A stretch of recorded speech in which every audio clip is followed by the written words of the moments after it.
Bakit ba paulit-ulit ka, Christian? Kung ano man yung issue namin kay Nico, hayaan mo na kami. Ang sa akin lang, naapekto na yung buong grupo dahil dyan sa mga away nyo eh. Ba't parang kami pa may mali? Si Yui, pilay. Si Viva, nasiraan ng muka. Si Mandy nga may utang pa sa ospital eh. O yung scholarship ko. Tapos si Noel may trauma na sa relasyon. Yang si Nico, wala man lang yung kinausap kahit isa sa ating magbabarkada. Tapos ngayon na nagbalik siya, dapat okay na lahat. Ganon. So habang buhay tayong galit. Habang buhay miserable tong grupo natin, ganun.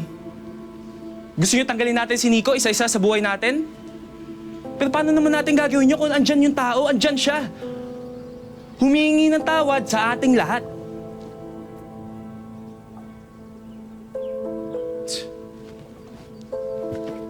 O saan ka pupunta? Di ko alam. Basta ayoko dito. Erika, yung aksidente, kasalanan ni Nico yun. Pero yung galit na nararamdaman nyo sa kanya hanggang ngayon, sa atin na yun. Pang Christmas performance tong pinapractice natin, pero mga ugali nyo pang Halloween. Wow. Christian, alam mo kung bakit nagkakaganyan ka? Kasi guilty ka rin tulad ng best friend mo. Kotse mo yung ginamit nung gabing yun, di ba? At hinayaan mo na si Nico yung mag-drive, kaya na-aksidente tayo. Kung tutuusin, hindi nga lang dapat kami kay Nico galit eh. Dapat sa'yo rin. Wow kung ganyan ang logic mo, idamay natin to si Mandy. Total siya nag-aya nung gabing yun, di ba? Dahil sa cravings sa puto bongbong, na-aksidente tayong lahat. O teka, ba't ako nadamay? Alam mo, Erika, hayaan mo na nga lang siya.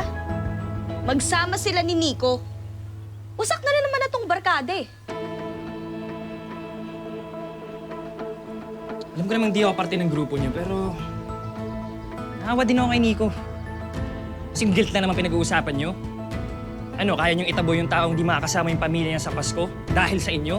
Choice na yung lumayo. Kaya nga lumala yung problema eh. Tapos ano? Ngayon gigiltihin mo kami? Gagamitin mo ba yung okasyon para lang maawa kami kay Nico, ha? Tsaka tama ka eh.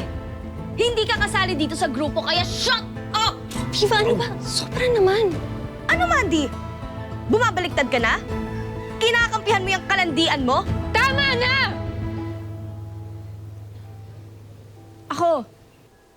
Ako may kasalanan. Buong taon, puro galit ng pinasa ko sa inyo. Hinayaan kong lamunin ako ng sama ng loob.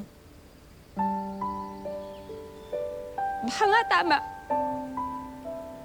Hindi tayo karapat-dapat sumali sa kompetisyon. O kahit mag-celebrate ng Pasko.